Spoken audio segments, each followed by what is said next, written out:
Fue la leyenda de los Beatles Paul McCartney asesinado en 1966 y sustituido por un imitador. Los años 60 fueron tiempos extraños y apasionantes para la cultura en general. La música, las películas y las sustancias que expandían la mente generaban algunas ideas locas, y ninguna lo era más que la historia de un músico legendario y el misterio que rodeaba su verdadera identidad. Paul McCartney ha sido una de las personas más famosas del mundo durante más de 50 años. Primero como una cuarta parte de la mayor banda de pop de la historia, los Beatles, y después por una exitosa carrera en solitario de 40 años con una serie de singles y álbumes de éxito. La música expansiva y las letras surrealistas de los Beatles siempre han inspirado teorías y especulaciones entre sus fans, pero en el punto álgido de su fama, a finales de los años 60, un extraño rumor empezó a trasladarse de los campus universitarios a los principales medios de comunicación. El bajista y coautor del grupo, Paul McCartney, había muerto. Esta es la última foto de Paul en 1964, antes del supuesto accidente mortal. Esto sorprendió al propio McCartney, que en 1969, cuando las historias de su muerte alcanzaron su punto más alto, parecía estar vivo y en buenas condiciones.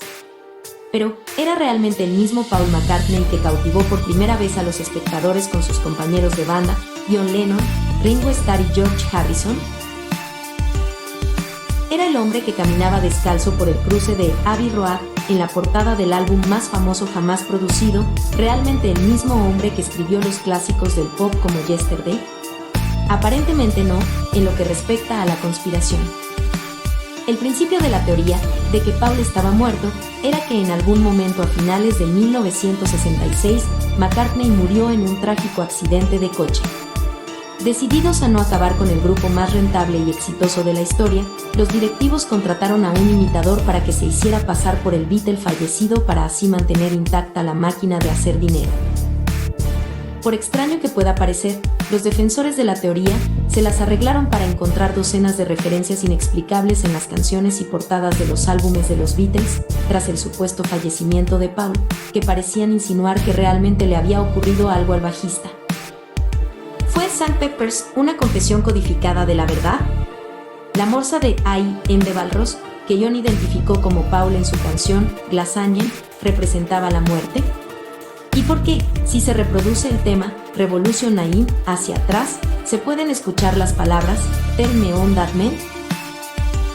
Aunque algunos de los análisis musicales parecen extravagantes, según los creyentes, las pruebas fotográficas confirman esta idea. El McCartney de finales de los 60, según ellos, de Sgt. Pepper y Abbey Road, no es el mismo de principios y mediados de los 60. Paul parece ciertamente diferente en algunas fotografías entre estos dos periodos de los años 60.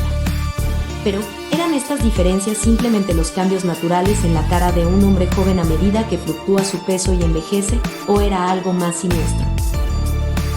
Los defensores de la teoría de que Paul estaba muerto sostienen que las anomalías fotográficas se deben a que estamos viendo a dos hombres diferentes, uno el Paul original de principios de los 60 y el otro su sustituto, un doble de McCartney con nombres diversos como William Campbell, William Shepard y Billy Shears.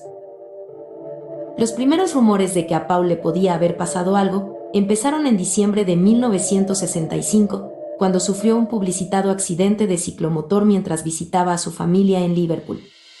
Las lesiones sufridas en este accidente, especialmente la rotura de un diente de Paul, todavía son evidentes en los vídeos de Rain y Piper Beck Writer, grabados en mayo de 1966.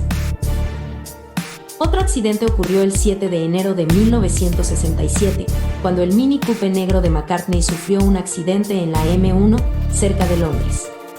Sin embargo, la historia oficial dice que el coche lo conducía un estudiante llamado Mohammed Adhij en ese momento y no Paul McCartney.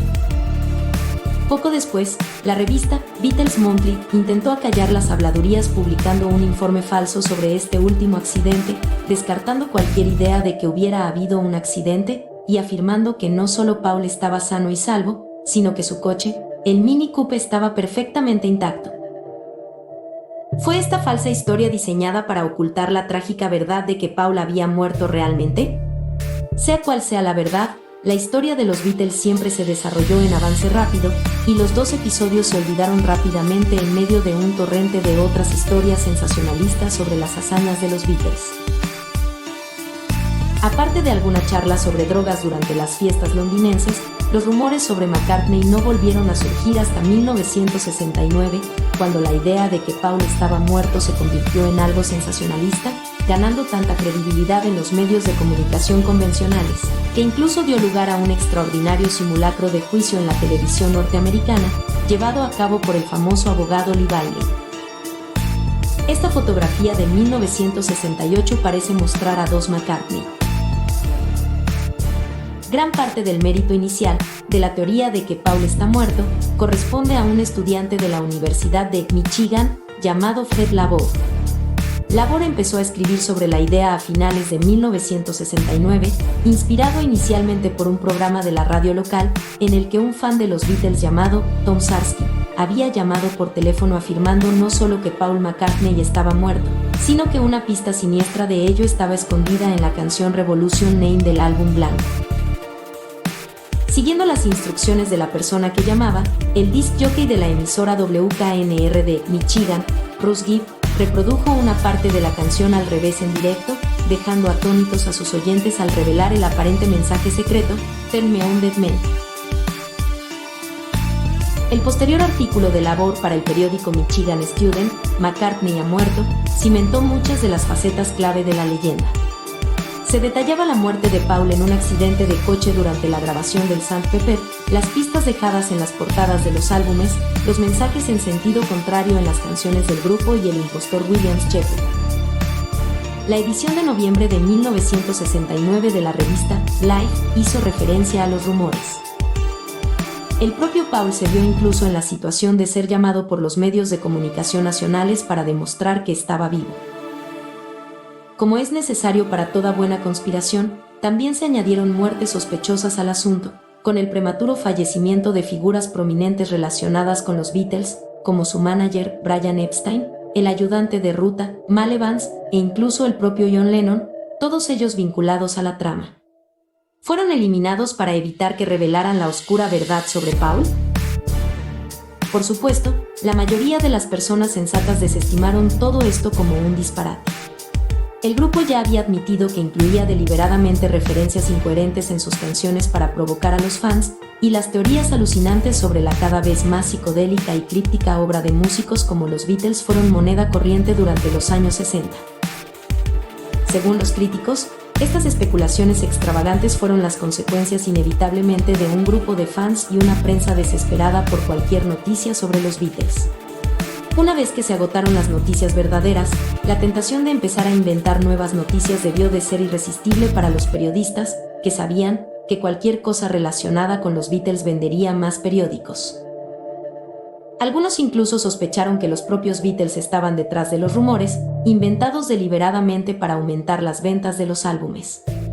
Aunque al ser el grupo de mayor éxito de la historia, que no paraba de batir récords de ventas, no parece que necesitaran ese plus de relaciones públicas. La mayoría de las pruebas presentadas eran tan subjetivas y tendenciosas que no podían demostrar nada en ningún caso. Los defensores de que Paul está muerto señalan las sorprendentes conclusiones de dos científicos forenses italianos para reforzar sus afirmaciones.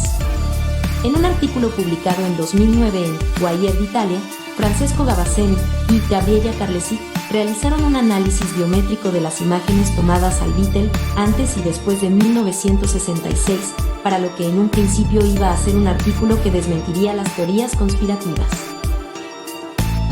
Para su sorpresa, los científicos descubrieron que las mediciones de la forma del cráneo y la mandíbula, concretamente la curva de la mandíbula, la oreja, el paladar y los dientes mostraban diferencias notables entre los dos Pauls, lo que les llevó a concluir, con un alto grado de probabilidad, que se trataba en realidad de dos hombres diferentes.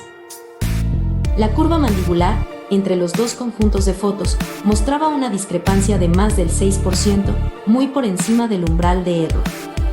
Pero había más. Antes de 1966 cada lado de la mandíbula está compuesto por dos curvas, desde 1967 parece ser una sola curva, explicaba el artículo. Los dos forenses italianos han respaldado la idea de un impostor de McCartney. Gavazzeni y Carlesi señalan otras diferencias morfológicas significativas en los labios, los ojos, la nariz y los dientes de Paul, demasiadas, dicen, para que se deban a las fluctuaciones naturales que cabría esperar entre diferentes fotos de la misma persona. De todas las pruebas ofrecidas en favor de la teoría de que Paul ha muerto, quizá lo que más ha cautivado la curiosidad de los fans desde 1969 es el análisis de las diversas pistas que parecen estar ocultas en la música y las portadas de los álbumes de los Beatles.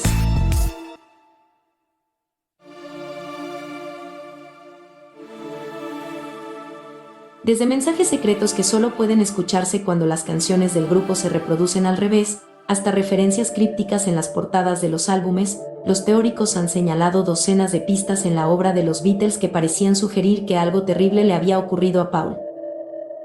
El primer disco en el que supuestamente aparecía el sustituto de McCartney fue el Sgt. Pepper's Club de 1967, del que se dice que contiene una plétora de pistas y referencias a la reciente muerte del Paul original.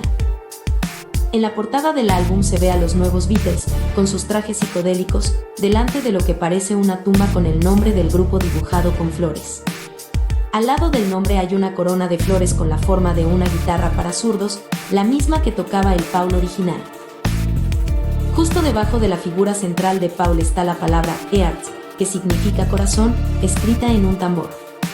Cuando se coloca un espejo horizontalmente dividiendo esta palabra por la mitad se lee I Die. Podría tratarse de una espeluznante coincidencia o del producto de una imaginación hiperactiva. ¿Realmente contiene la portada del álbum Sgt. Pepper's mensajes ocultos?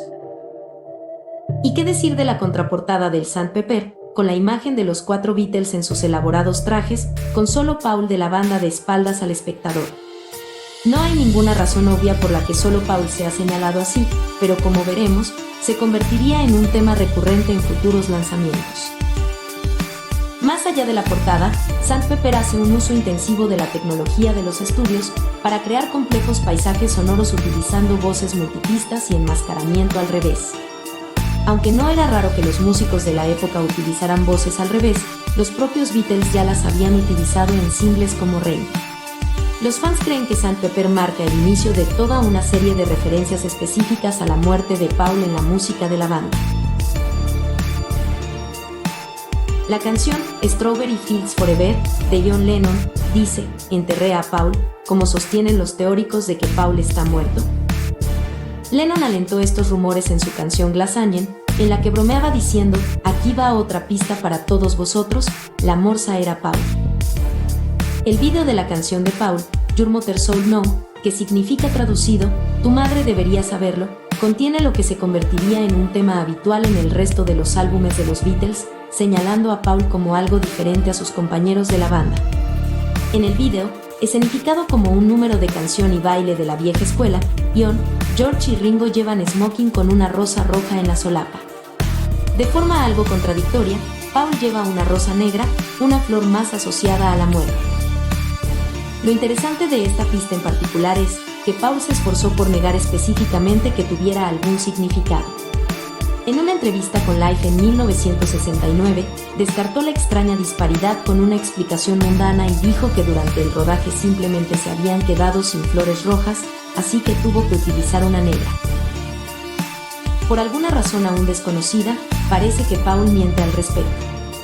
En realidad, McCartney fue el director no acreditado de toda la escena, en la que se le ve claramente recibiendo un enorme ramo de flores rojas, mientras luce la discordante flor negra en la solapa.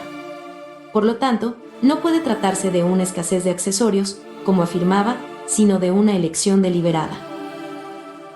En la cubierta de su siguiente álbum, The Beatles, de 1968, no había mucho que analizar para los fans, siendo la cubierta totalmente blanca. En 1969, la banda publicó Abbey Road, con su icónica fotografía de Ian McMillan, en la que aparecen los músicos cruzando la calle, cerca de los estudios Abbey Road de Londres. Al coincidir con los crecientes rumores sobre la muerte de Paul, que alcanzaron una masa crítica, los fans buscaron vorazmente en la portada nuevas pistas. Como ya era costumbre, Paul vuelve a ser representado de forma diferente a los demás Beatles, siendo el único de los 4 que cruza la carretera descalzo. Se trataba de una referencia a la práctica tradicional de muchas culturas de enterrar a los muertos descalzos y de que Paul estaba de verdad muerto. Además, en el fondo de la imagen hay un coche Volkswagen Beetle aparcado con la matrícula 28IF.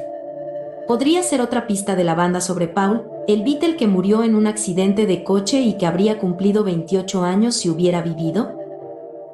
Para completar el tema de la muerte, Macmillan encuadra a los hombres en una forma que se asemeja a un desfile fúnebre, con Ringo incluso vestido de forma extraña, como un enterrador por si fuera poco.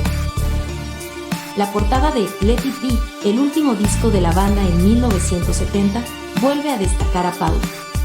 Mientras George y Ringo miran hacia la izquierda sobre un fondo blanco, Paul mira directamente al espectador, enmarcado por un fondo rojo. Es otra referencia a la sangrienta desaparición del McCartney original en 1966.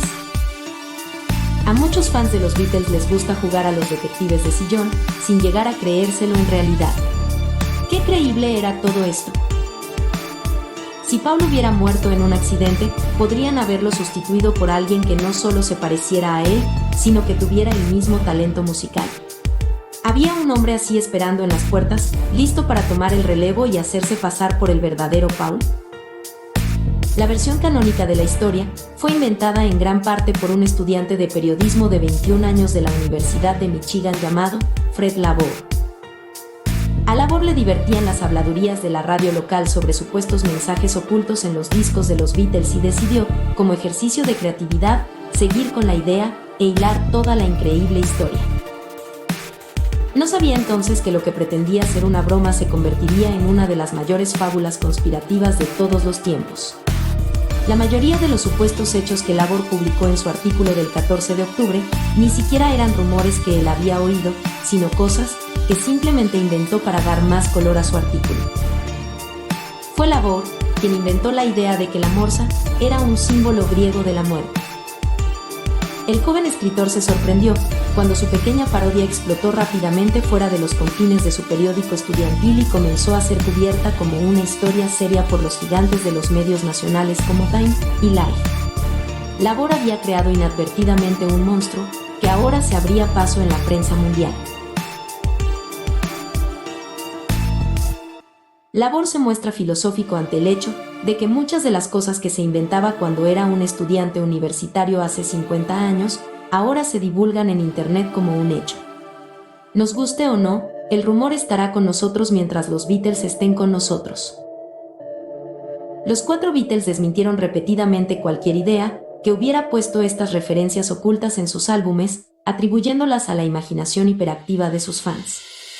El propio Paul sigue teniendo que responder regularmente a las preguntas sobre si está muerto o no.